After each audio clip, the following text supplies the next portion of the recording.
Talk about, out of all days, to have a raspy voice this morning. Well, good morning, and welcome to the Department of Justice second annual CVI PI conference. My name is Eddie Bocaneda, and I serve as the Senior Advisor for Community Violence Intervention within the Office of the Assistant Attorney General in the Office of Justice Programs.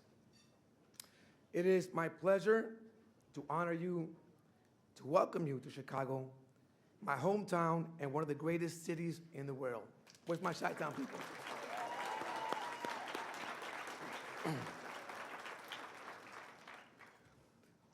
For the duration of this conference, I will serve as your MC, although that might be questionable because of my voice.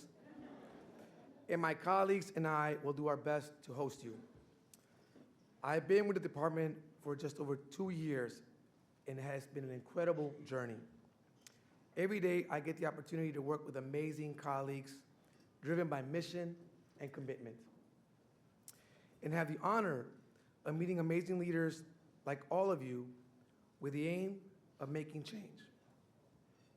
But I will confess, during my first few months at DOJ, I wondered if I really belonged here. Yes, the impossible syndrome is real, and it did kick in. A few months in, I received an invitation from the Attorney General's Chief of Staff, Matt Klepper, to grab tea, not coffee, but tea. Now, I don't know how to best describe this, but as someone who loves music, it's like getting a call from the Wu-Tang Clan. It's a huge deal.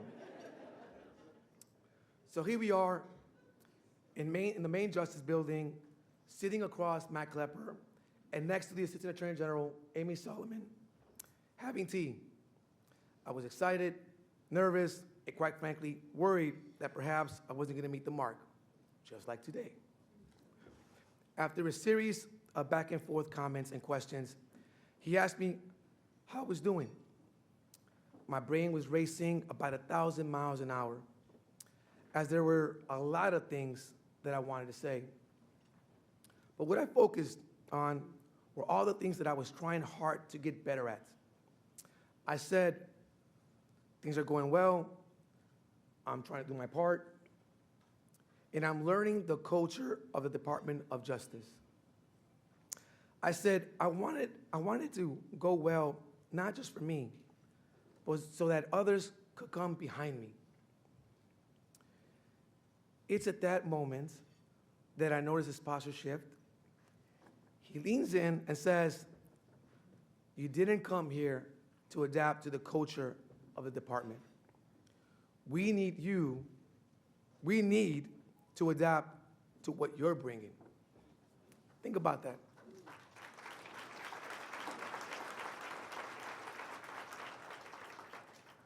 I continue to reflect on his comment and feel empowered by it.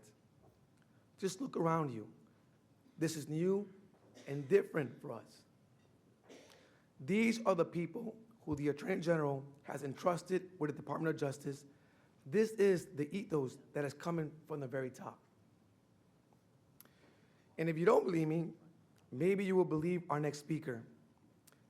As the department's leader, he is someone whose vision has shaped the direction of our evidence-based and community-centered approach towards addressing crime in communities across the country.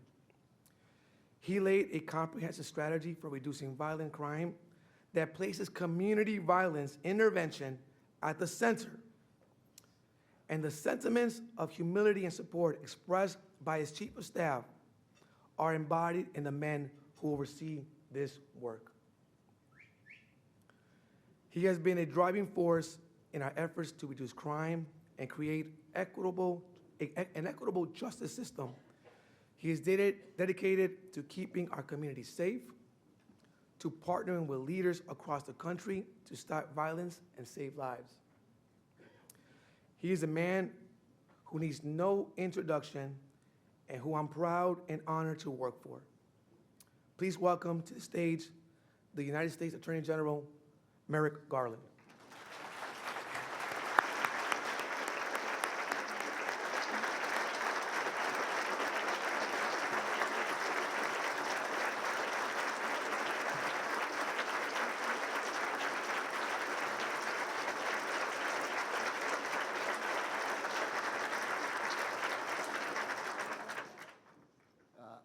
Thanks, everyone. Thanks, Eddie. Eddie, if a call from my chief of staff brings up the Wu-Tang Clan, what is a call? What image does a call from me bring up? You can tell me afterwards. Chicago is also my hometown, and it's great to be here.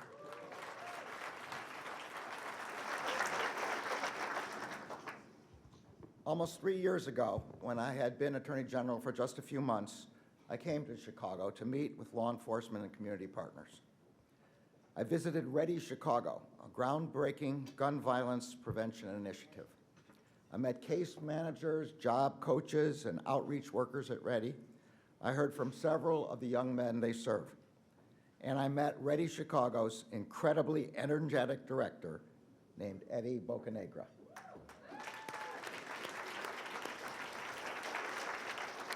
At that time, this community, like so many across the country, had spent a long and difficult year grappling with a sharp spike in violent crime. There were 3 separate mass shootings in Chicago the night before I arrived. I do not need to tell this group or this city that violent crime is devastating and that the violent crime that began surging early in the pandemic took an enormous toll on communities across the country. Violent crime is devastating to the victims who are injured or killed. It's devastating to the entire families that are shattered by the loss of their loved ones. Low-income communities and communities of color often suffer the devastating consequences at the highest rates.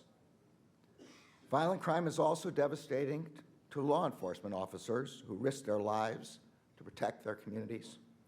And it's devastating for the families of the law enforcement officers who share in their enormous sacrifice. Violent crime is not just a threat to people's physical safety. It is a threat to their ability to freely go about their daily lives. It makes people live in fear, afraid to walk down the street, to get in their car at night, to let their children play outside. Violent crime isolates people and their communities. It deepens the fractures in our public life. And when it is not addressed, it can undermine people's trust in government and in each other. When I became Attorney General 3 years ago, I knew that grappling with the violent crime spike would be one of the greatest challenges we would face at the Justice Department. So we enlisted our grant-making experts, our law enforcement agents, and our prosecutors to figure out the best way to use our resources and expertise. We brought to bear our advanced technological tools, ballistics analysis, firearms tracing, gun intelligence centers, and local fusion centers. And we combined them with our prosecutorial tools to find, arrest, and convict criminal organizations and the individuals who have repeatedly committed violent crimes that are the principal drivers of violent crime. Central to our strategy has been the importance of our partnerships. Our partnerships among federal law enforcement agencies assisting in the fight against violent crime, our partnerships with the state and local law enforcement agencies that protect their local communities every day, and critically, our partnerships with community members, leaders, and organizations like those represented in this room today. We have supported community policing efforts that build public trust between law enforcement and the community, which we know is essential to public safety. We have awarded billions of dollars to support the efforts of our law enforcement and community partners nationwide. And we have made historic investments in evidence-based, community-centered initiatives aimed at preventing and disrupting violence. In the last 2 years alone, we have delivered nearly $200 million to support these life-saving programs.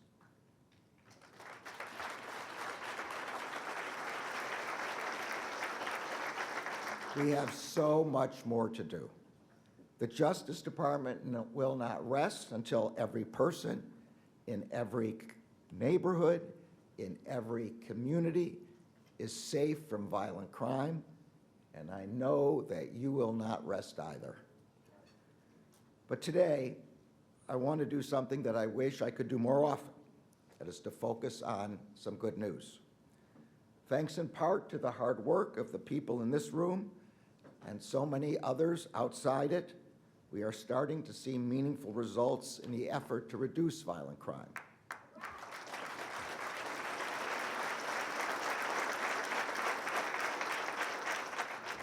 The FBI reports that last year we saw a significant decrease in overall violent crime across the country compared to the previous year, including an over 13% decline in homicides.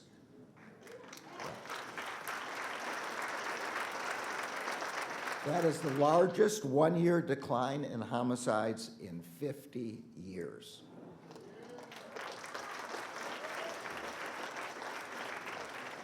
The Major City Chiefs Association likewise reports a significant decrease in overall violent crime and a double-digit decline in homicides across 69 major cities. Data from individual cities bears this out. In Detroit, 2023 marked the fewest homicides in 57 years. In Baltimore, there was a 20% reduction in homicides last year and a 7% reduction in non-fatal shootings. In New Orleans, 2023 marked a 25% decline in homicides, and in Philadelphia, there was a 20% reduction in homicides. And although there is so much more to do, homicides right here in Chicago decreased by 13% last year.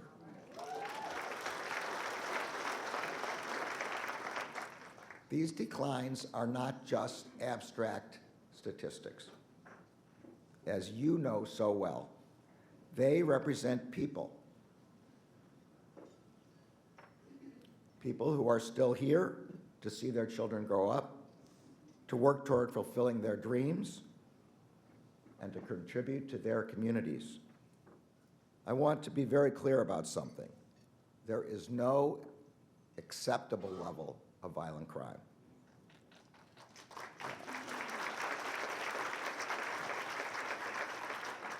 Too many communities are still struggling, and too many people are still scared. The hard-fought progress we saw last year can easily slip away. So we must remain focused and vigilant. But I also know that it's time to thank the people who have contributed to this progress. Our state and local law enforcement partners, our federal law enforcement agencies, and critically, all of you. Those in this room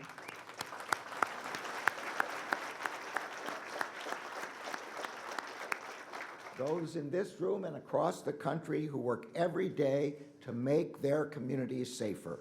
Thank you. Everyone in this country deserves to be safe and to feel safe in their community.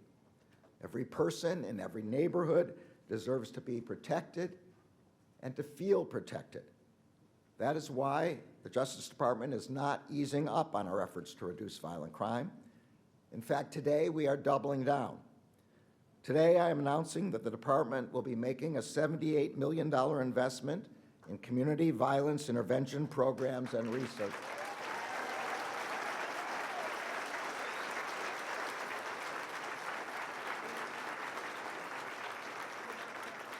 Those solicitations are going live for applications today. Those funds will go directly to organizations. So get out there right now. What are you waiting for?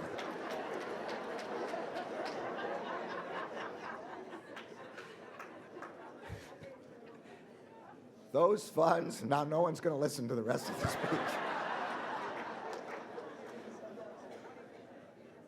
Those funds will go directly to organizations like those represented in this room that are making strides in driving down violent crime and building community trust across the country. Past grantees include programs like the one I visited 3 years ago, Ready Chicago. A recent study of the READY program noted a 65% decline in shooting and homicide arrests among participants over the course of 20 months. And among participants referred by outreach workers, the study found a 79% decline in arrests and victimizations for shootings and a 43% decline in homicides. In addition to funding evidence-informed, community-centered initiatives aimed at preventing and disrupting violence, we are also engaging with community violence intervention programs as our partners across the country. For example, the U.S. Attorney's Office in the District of New Mexico partnered with the City of Albuquerque's Violence Intervention Program as part of DOJ's Project Safe Neighborhoods.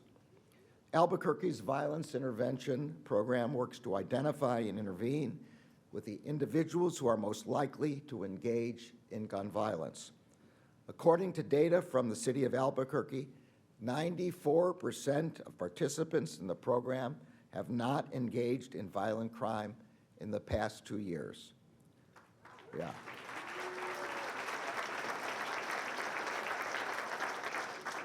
The Justice Department is committed to continuing to make historic investments in community violence intervention, and I am personally committed to making sure that those of you in this room and our partners across the country who are protecting our communities get the support you need and deserve.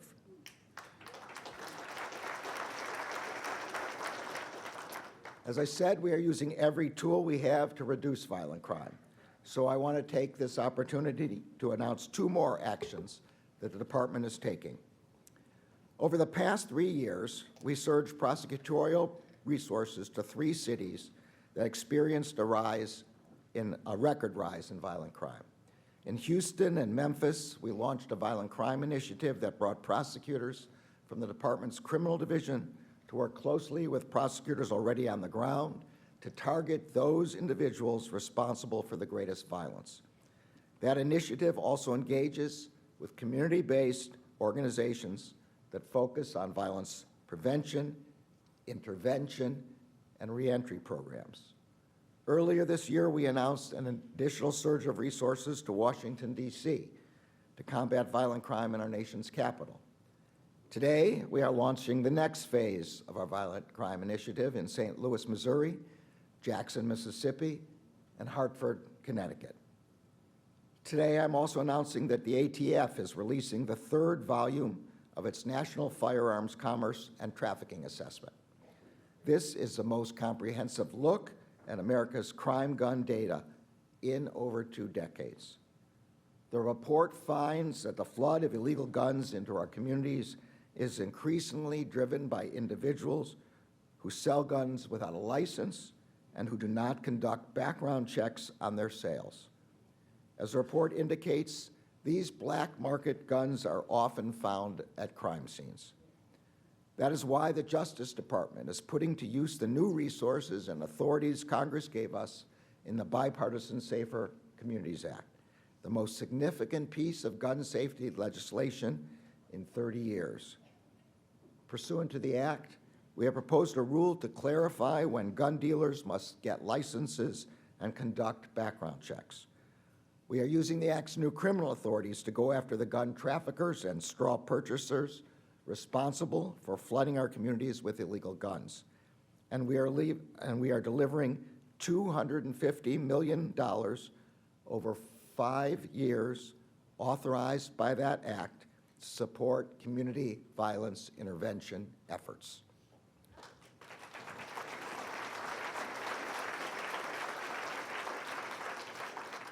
These efforts represent just a fraction of the work that our grant-making experts, prosecutors, and law enforcement agents are doing every day to help protect our communities. And there will be more to come. No one at the Justice Department, and I know that no one in this room, will rest until every person in every community is safe from violent crime.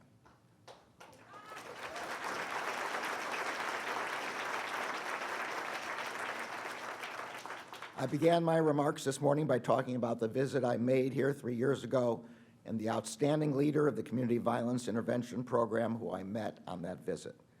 I am grateful that Eddie has joined us at the Justice Department. Speaking for all of us at DOJ, Eddie, thank you for the enormous contributions to advancing our community violence intervention work that you have made and that you will continue to make.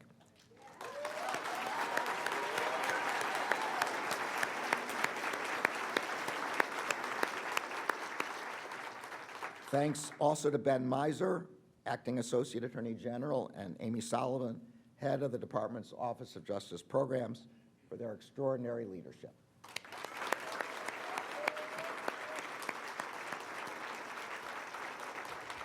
And thanks to the entire OJP team who have worked tirelessly to put this summit together and who helped drive the department's efforts to protect communities across the country day in and day out.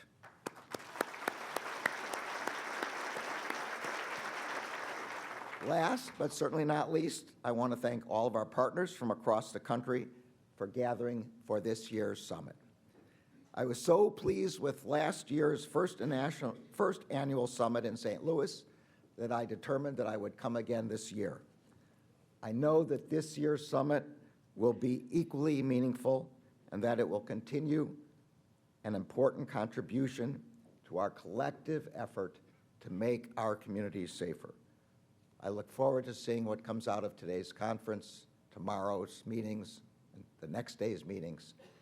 I'm sure it will be great, and I thank you again all for coming.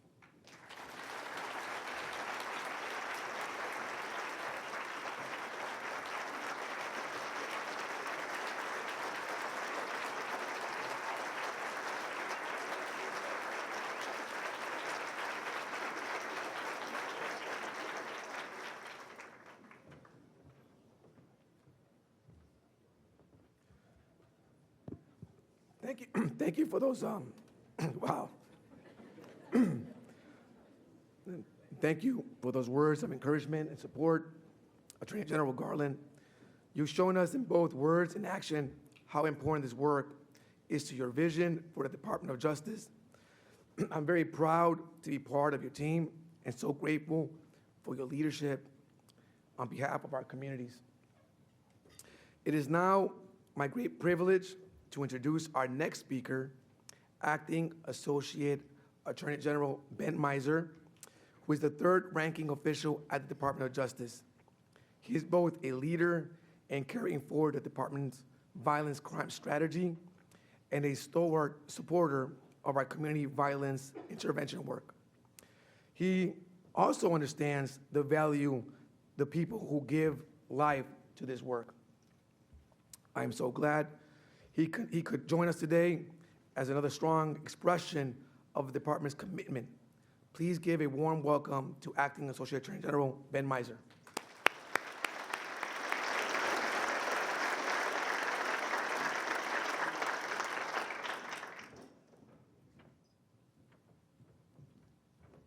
Thank you, Eddie. I don't know what to make of the fact that I didn't get a Wu-Tang comparison.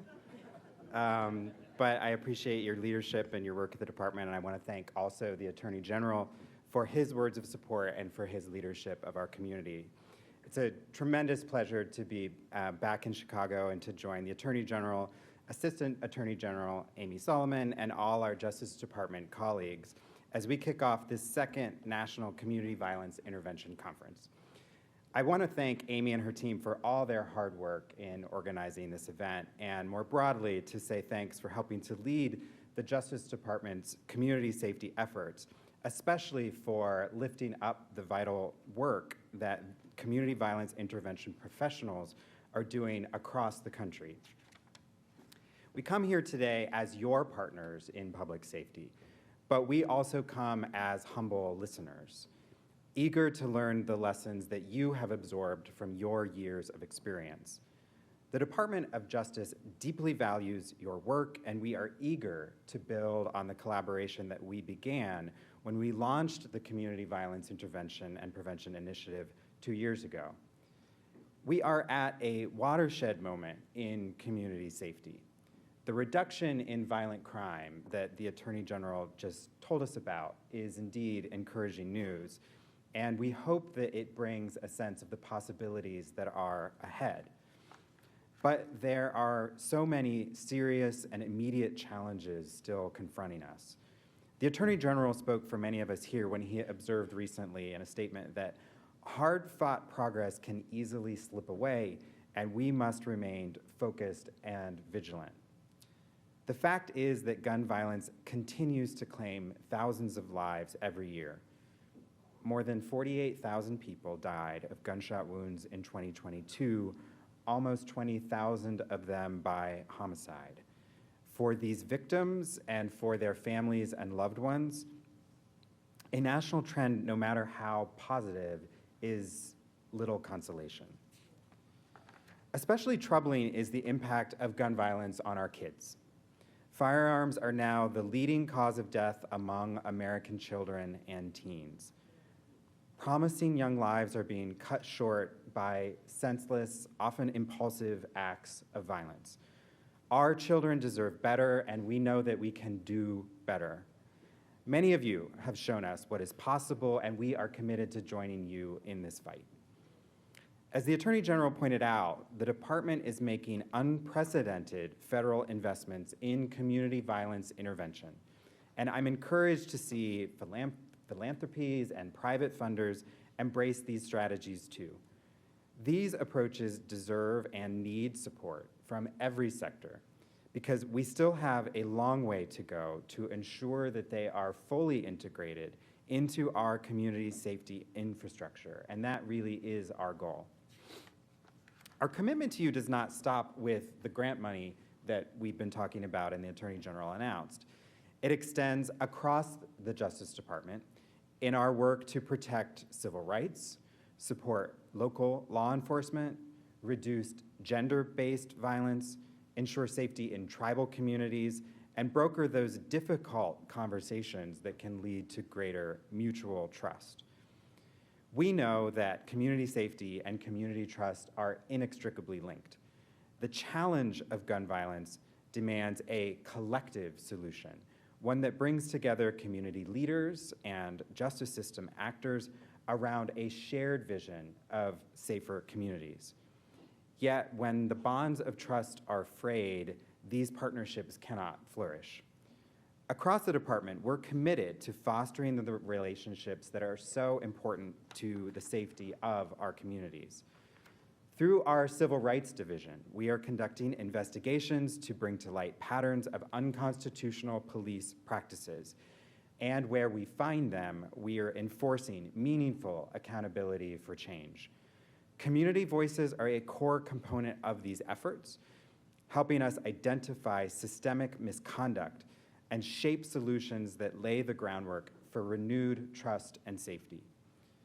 Through our Community Relations Service, we're fulfilling our role as America's peacekeeper. We're facilitating constructive dialogues between law enforcement and community residents in the wake of conflict, helping to alleviate tensions, forge solutions, and build common ground between officers and the people whom they serve.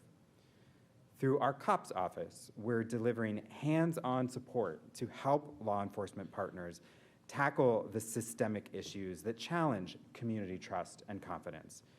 And we're encouraging agencies to engage with community-based violence intervention providers as allies in the pursuit of equal justice and safety for all.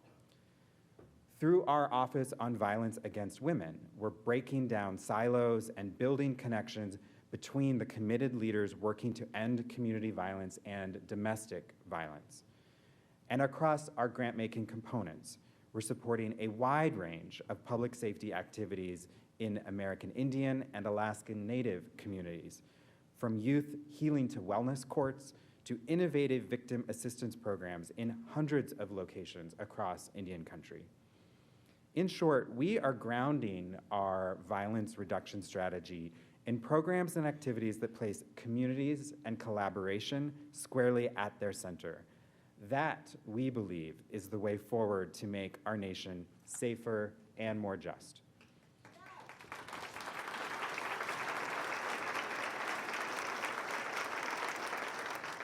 We are committed to ensuring that communities are able not merely to survive, but to truly thrive. This is the example that many of you have set. You've shown that there's a path out of violence that leads to the fulfillment of personal potential, that paves the way to stronger communities, and even more, that can help us lay claim to a safer and more just America. We are awed by your commitment and your courage. We're grateful for your tireless efforts, and we are proud to be your partners in this extraordinary and essential work. This Department of Justice stands by you, and we look forward to the great things that we will accomplish together. Thank you very much.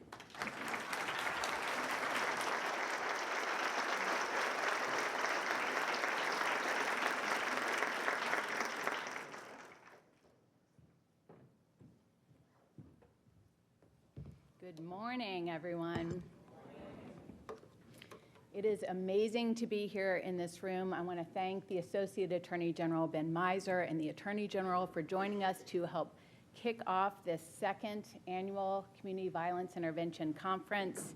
I couldn't be more excited to be here in the great city of Chicago and thrilled to be joined by our distinguished speakers, the local leaders, and the hundreds of leaders who are here today who are doing the hard work out in the field. I want to begin with a special shout out to my colleague and good friend, Eddie Bocanegra. May he keep his voice for the next 3 days. I know that Eddie holds a special place in his heart for the people of Chicago and so many people in this room. He has been tireless and passionate in his work every day. It inspires all of us at OJP in the department. We know that his groundbreaking work with Ready Chicago serves as testament to his deep commitment, and the department is better off for his service. So Eddie, my colleague, our senior advisor for community violence intervention, our MC for the conference, thank you, thank you, thank you.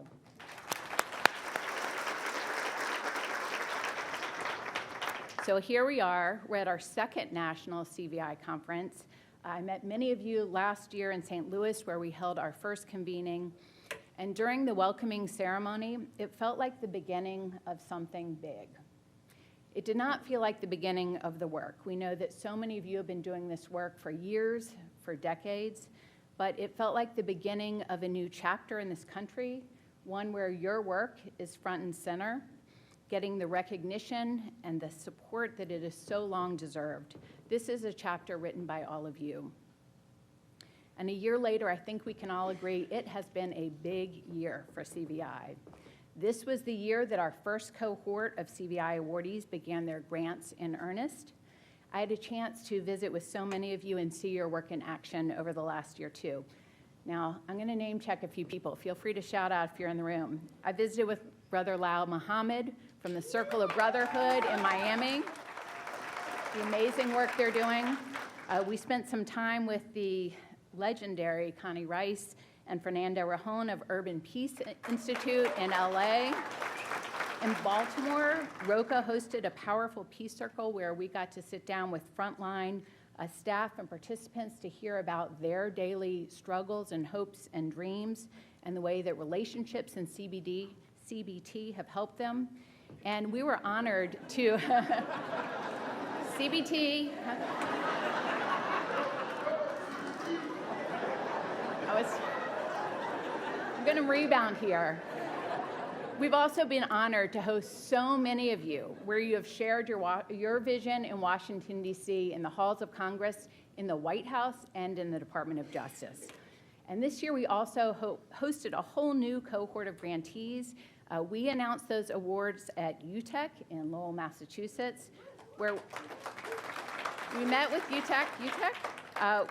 we met with the street workers and the young adults in the program, and their words during our circle have stuck with me the entire year. The frontline workers described themselves as having hearts bigger than their bodies. They talked about how they instinctively run to emergency calls like firefighters, and they talked about how they go to some of the hardest hit neighborhoods to plant seeds of hope. We also heard that same day from the Haverhill Police Chief, Bob Pistone, and from the Middlesex County Sheriff, Peter Katusian, who were both full of praise for the role of UTEC and the work that they're doing to save lives in their community. Now, last summer, we were here on Chicago's West Side. We met at UCAN with the CEO, Krista Hamilton. We were with Vaughn Bryant and the Metropolitan Peace Initiatives and many of the partners. I know many of them are in the room today. And we also spent an unforgettable afternoon at New Life Centers. We heard from mothers in Little Village who had lost kids to gun violence and who are fighting every day in the shadow of unimaginable loss in order to prevent others from experiencing such tragedies. That was a wrenching discussion and a forceful reminder of why we are here. It is why the Attorney General of the United States was here, why the Acting Associate Attorney General is here. This is why so many leaders from our Office of Justice programs are here. We are here because we believe in you and we believe in the power of CVI programs to save lives. And so with that, I do want to introduce you to some of the key leaders from the Office of Justice programs who are here today, and I'm going to ask each of them to please stand. We've got Carlton Moore, the Director of our Bureau of Justice Assistance. We've got Dr. Nancy Lavine, the Director of our National Institute of Justice. We've got Liz Ryan, the Administrator for the Office of Juvenile Justice and Delinquency Prevention. We have Chris Rose, the Director of the Office for Victims of Crime. We have Brent Cohen, the Acting Principal Deputy Assistant Attorney General. Yeah. And you will see these leaders throughout the next 3 days. You'll see them on the stage. You'll see them in the audience. You'll see them at your breakouts. And I encourage you to take them aside to get to know them. They are in Chicago not only as leaders of the Department of Justice, but as fierce champions of your work, and they are eager to learn from you. And they and I are supported by a very talented team of colleagues who are working so hard to deliver these resources to you. So I'd like the staff from BJA, OJJDP, OVC, and NIJ to please stand.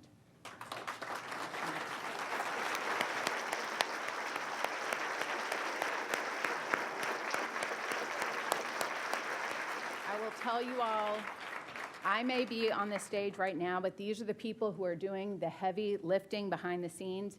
This group has been working together across offices at OJP and across the department for the last 2 years in a tireless way to bring life to this project.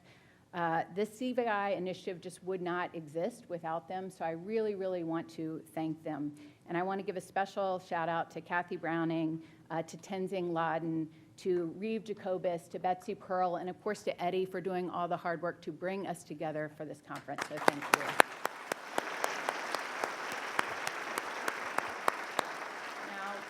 We are here thanks to them, but we are here because of you. Community violence intervention is now a pillar of our work at the Department of Justice, and CVI professionals, the people in this room, are the force behind it. You are the ones who are bringing this strategy to life in our communities. You are the ones proving that we can disrupt the cycles of trauma and violence. You are the ones out there seeding hope and showing us that a brighter future is within our reach. You make all of this possible, and we are so proud to join you at this conference and across the years as your partners and supporters. Just 2 years ago, we launched the CVI initiative as a community-driven, community-centered, and equity-focused endeavor. In addition to the 76 grants and sites in 29 states that have been funded to date, we're also funding intermediaries to help us reach community-rooted organizations that have the closest ties to people and services. These organizations are often smaller neighborhood groups that may not have the resources to compete for these large federal grants, but they are the best positioned to deliver high-impact interventions. They've long been under-resourced and underinvested in, but we are trying to change that and tap strategies to make them stronger pillars of public safety networks in their hometowns, in their neighborhoods. We have made 7 of these intermediary awards to date, and we are awed by their efforts to provide micro-grant funding and technical assistance to smaller CBOs to help them build their capacity to grow and sustain this life-saving work over the long haul. So we've got Metropolitan Family Services right here in Chicago, delivering federal resources to hyper-local CBOs with deep roots in the city's South Side. I had the opportunity to meet last summer with one of these groups with Project Hood and to hear firsthand how MFS is helping them be a stronger organization who can deliver those services in their neighborhoods. In Colorado, the Latino Coalition for Community Leadership is reaching 3 Black and Latino-led grassroots groups that serve communities that are hardest hit by violence. They are building organizational capacity to collect and deploy data, an invaluable tool for guiding service delivery and telling the story of the work. LISC is working with organizations across 5 cities. Yes. Memphis, Cincinnati, Richmond, Selma, and Washington, D.C. And new intermediaries like Equal Justice USA are going to be supporting organizations in Louisiana, helping to bolster services that both prevent violence and promote healing. Our goal here is to make sure that federal support is reaching the communities that are too often overlooked and underfunded, the same communities where violence takes the heaviest toll. It's about reaching the organizations that reflect these communities, are designed to serve them, are located within them, and are closest to the problems that we seek to solve.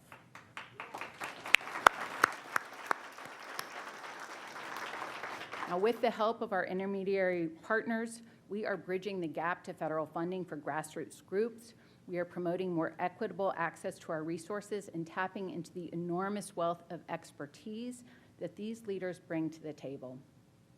We're looking forward to making more intermediary grants with the new funding cycle that opens today. We're also providing technical assistance through our amazing partners at the Community-Based Public Safety Collective. See you over there, Keela. And also through LISC, and they are also working with many partners, other partners, to make this work. Yep. And through LISC, we've recently launched a National Resource Center that's offering free technical and training and technical assistance to any organization that's interested in CVI, whether they're a grantee or not. In addition, our National Institute of Justice is supporting research and evaluation so that we can continue to build the evidence base to tell the story and learn what works best to reduce violence and save lives. By providing direct funding, by empowering local organizations, and by growing our knowledge base, our goal here is to help you bring CVI to full scale. The end game is to leverage the incredible talent and commitment embodied in this field for safer communities across this country. Now, as I've traveled with Eddie and my colleagues, I have been so moved by the stories that you tell, by the commitment, the resolve, and the hope that CVI leaders bring to their work. We know that you live these stories every day, stories about exposure to violence, about pain and struggle and burnout, but also about the optimism that you feel and the faith that you hold for the end to trauma, for the end to gun violence. And I want you to know that we see you. We know that the work that you're doing is difficult, it's often dangerous, it's never without its challenges and frustrations. We know it's wrenching, it's personal, and it takes a toll. It's also work that can be done by no one else, no one but you. That's because CVI relies on professionals with deep ties to your neighborhoods and deep credibility in your communities, on professionals who are trained to de-escalate conflicts and connect people to services, professionals who are uniquely qualified to reach and persuade the highest risk youth that there is a better future for them, to help them visualize and believe in that brighter future for themselves and for their families. No pressure here, but we're depending on you.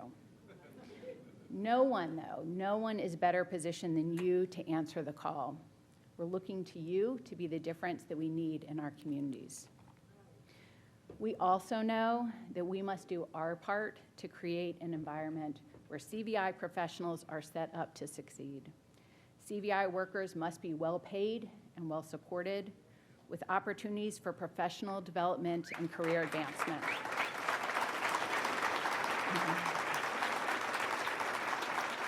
I think there are important lessons here from the law enforcement field that's embracing efforts to support officers' health and well-being, to help officers build resiliency and navigate the stress of the job. These same types of resources are essential for CVI professionals who we know are also on the front lines. Now, you heard the Attorney General announce our new solicitations that went live today. 2 are going live today. We have 1 more that's going to go live in a few weeks. That one's going to focus on training and technical assistance opportunities in several areas. That last one is going to include a focus on the health and wellness of CVI outreach workers. Yeah. And this new project is just going to be a start, but we are so proud to launch this new line of work as a key part of our CVI initiative. We're planting a seed here, but we know how quickly that these seeds can grow. Ultimately, our hope is to create a public safety landscape that allows the community to take its place at the center. At the Office of Justice Programs, our mission and our responsibility is to work with leaders like all of you to build bridges of trust, to advance community safety, and to strengthen the community's role as co-producer of public safety. That is our mission at OJP, and like so many of you, we see safety as a shared strategy, a community-wide enterprise. We hear this from city and CVI leaders, hospital and behavioral health workers, and we also hear it from our law enforcement partners. Just last week, I was on a call with Chief Ernest Cato, a Chicago Police Force veteran who's now with the Illinois Department of Corrections. You'll hear from him at some point during the conference. And he said on that call more eloquently than I will restate, but he essentially said police can't solve the problem of violence alone, that the community is the solution.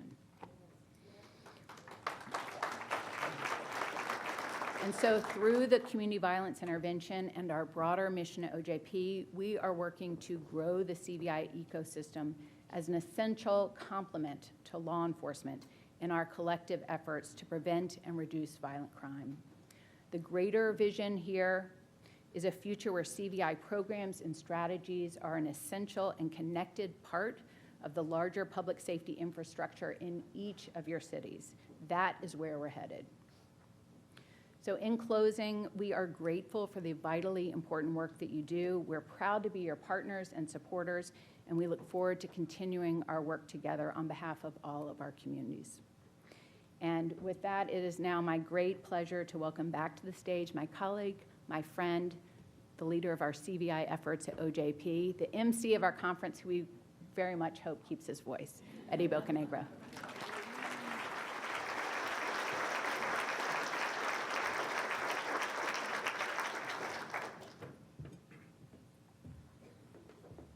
You know, I honestly can't express enough how blessed and grateful I am to work under Amy Solomon. It is, you know, we often in the field talk about investments in people and in mentorship. And I will tell you that in the last 2 years, through my colleagues, through Amy Solomon and Brent Cohen, I have learned so much about myself, opportunities to reflect, and opportunities to really think about how do we make sure that with the limited time that we are in our role, that we maximize and able to bring your voice, a collective voice. Amy, I want to thank you, and I mean that from the bottom of my heart. Thank you for your leadership.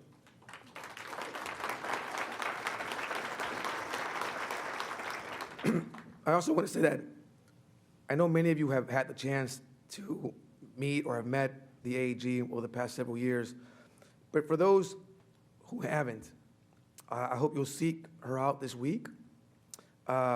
She is truly a tireless champion of your work, and a person I'm proud to call both an inspiration and a friend. I must admit, today feels like a homecoming as I see so many familiar faces in the audience. I see folks like Tenny and Kobe and Jalen, Norman, so many people, Sam Castro, so many people that I've been working on the field, Giovanni and Reality. I mean, there's a list of people that I just don't have enough time to go through.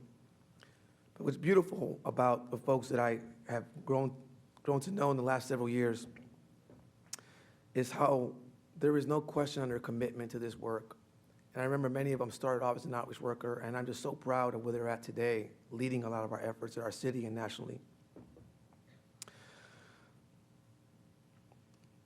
I also want to thank both my colleagues for their work, our partners, Liz, the collective, and so many others who have made today successful, but not just today. We've been able to build up to this point and look forward to the journey. I also would like to thank our philanthropic community who is here today. And in fact, if you don't mind standing up for just a second, our partners, Joyce and Schusterman, Balmer, please stand up, please stand up. MacArthur, the PSP community, Esther Payne. Now, I know there's more in the crowd. You just don't want to be singled out and be approached after the events, right? That's okay, because part of my job today is to make sure that I'm able to connect a lot of our folks on the ground with some of those foundations too. But sincerely, I want to thank you for your commitment in this work, for your investments in this work, even prior to DOJ investing in this work. Today, I would like to welcome you by acknowledging the life-saving and life-giving work that you do, lead and advocate for in respective cities and states. And I also want to welcome you by bringing into the space the memory of lives lost to gun violence. Because according to the CDC, in 2022, more than 48,000 people died of gunshot wounds, almost 20,000 of them by homicide. It is an unimaginable number. But those of us in this room, that number is real, because many have had to bury families and friends over the years. 48,000 people is an inconceivable number. But I know that if it wasn't for the people in this room and for people who are doing this work outside of this room, that number will be much higher. As we kick off our second inaugural CVIPI convening, how can we celebrate the lives that have been saved, restored, and renewed by our work, while we work to collectively heal from the losses and trauma we have experienced? Our field is often critiqued by only focusing on the numbers and the failures, the number of shootings and homicides, or high-profile tragedy. I'd like to share a few stories to hold both realities of our work in dynamic tension. First, I want to celebrate the life that our profession restores to people and places that have been historically oppressed and marginalized. I'd like to talk about Michael. Michael, like many of the men we work with in my program, was on probation for possession of a gun. He had been a victim of gun violence, and we knew, given the clique that he was from, that he was at a higher risk of getting shot or end up shooting somebody. For nearly 2 years, the outreach team worked with Michael relentlessly. He had worked with his coach and attended cognitive behavioral intervention groups. And one day, I asked his outreach worker, how did he define success for his participants? The outreach worker shared that with Michael, getting arrested for less violent offenses and showing up sober was a milestone.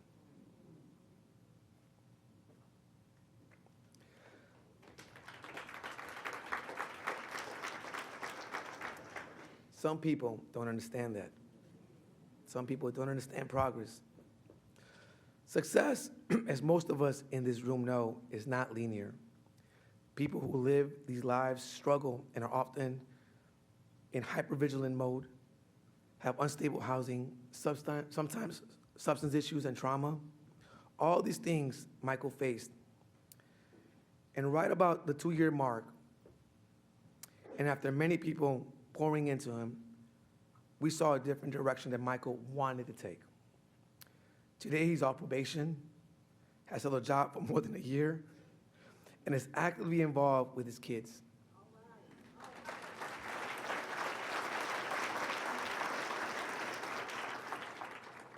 The truth is, Michael didn't discover a cure for cancer, or he didn't even go to college.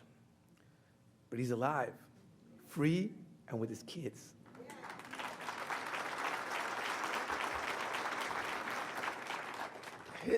His future is bright. It literally took an army to support him, and you all know what it takes to support the people you serve. We honor you as cycle breakers, as change agents who, through your own examples, are modeling, teaching, and communicating that there is another way. CVI workers are holding themselves accountable and trying to heal others who have been failed by the status quo. The leaders you just heard before me, or before I came on stage, represent some of the most senior officials at the Department of Justice. They are not satisfied with the status quo. They are championing your work because they understand the importance of what you do. Next, to honor the lives lost, I'd like to share a story about a former Ready Chicago participant that I had the pleasure of knowing. His name is Greg. Greg is a charismatic, hard worker, and a charmer. He was our go-to person when it came to getting participants in the program to buy in. He was, as a participant, our credible messenger. One evening, he decided to leave the work site a little early, and shortly after, he was killed on his way home. Our entire Ready team and our community partners were devastated by the loss and haunted by the what-ifs. What if he hadn't left the program site early that day? Greg was one of over 30 participants that we lost in the 5 years that I was at Ready Chicago. A couple of days following his death, a small group of us went to his home to offer our condolences to his family and offer what limited resources we could. I knew Greg's mother was expecting us, but as I held my finger on the doorbell, I hesitated. And one is never sure how the family will receive you or what feelings or feeling they will express. And in many ways, what's the right thing to say? Everyone is different. Every situation is different. But one thing for sure, it's these moments that really humble you. We sat with Greg's mother and shared positive stories about him, about his humor, his work contributions, and how he drew people to him. When we paused our storytelling, she looked up and uttered the words, "Thank you. You have been the first people to come to my home and say something positive about my son."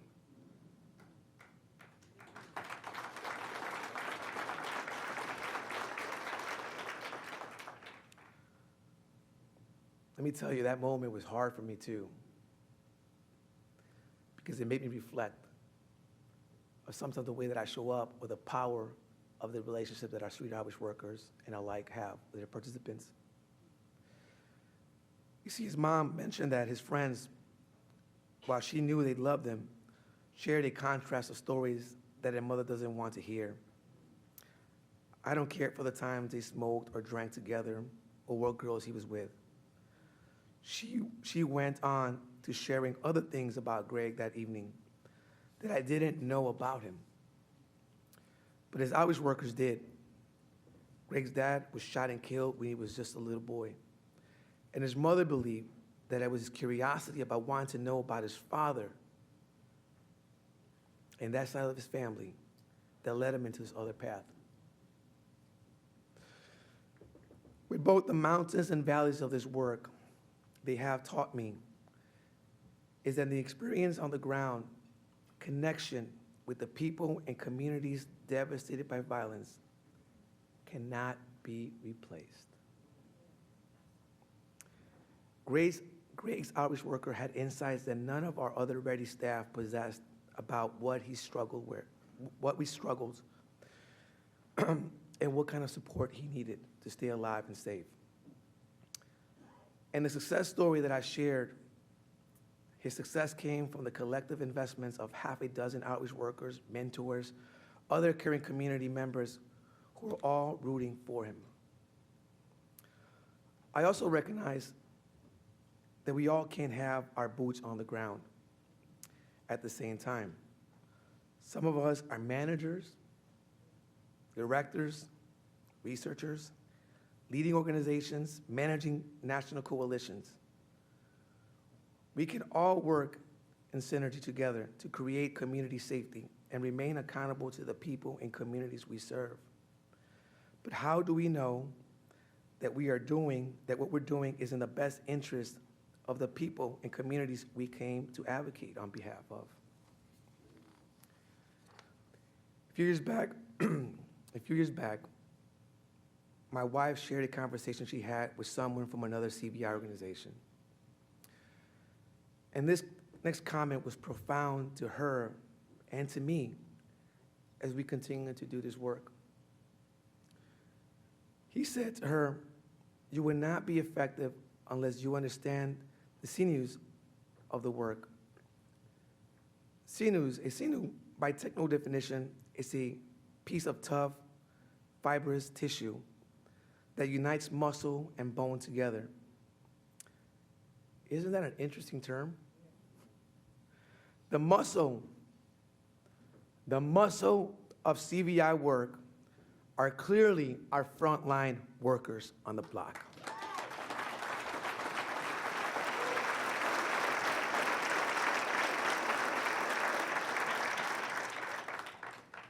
I'm really putting an emphasis on that. Because they have their finger on the pulse of the community. So who are the bones? It's our managers, our researchers, our directors, leaders, coalition managers, and organizers. And the advice she received was that until she understood the connectivity, the tough, fibrous tissue between the front line and the infrastructure, she would fail at what she was trying to accomplish. I want you to sit on that just for a second here.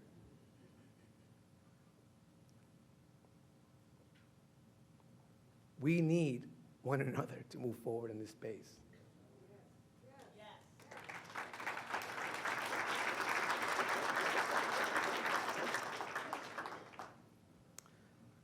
So I conclude with a note. That is both celebratory and somber. I hope you all hold in your minds and hearts now the memories of those you have uplifted and those you will continue to cherish. And I challenge each of you to build the connective tissue, the sinews in the room. For my frontline brothers and sisters, connect and speak to our administrators. And to the administrators in the room, I ask that you connect with our frontline staff who can be accountable and connected to their efforts and be connected to their efforts and their sacrifices.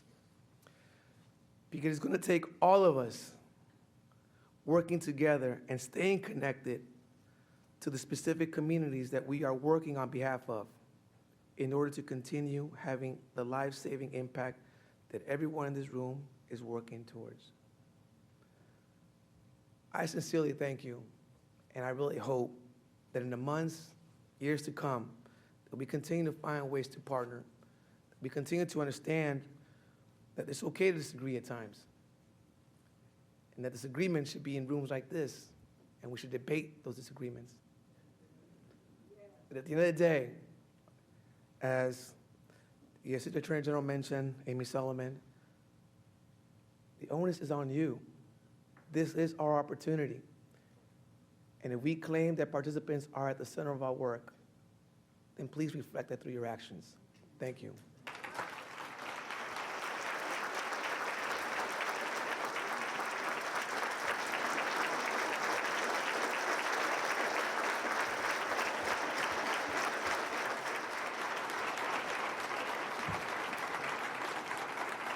Thank you. Thank you.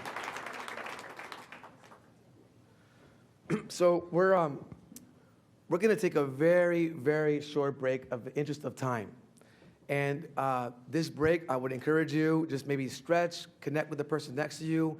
It is really an opportunity for us to change the podium and transition into our next segment. So please take about 8, 9 minutes, please. Thank you.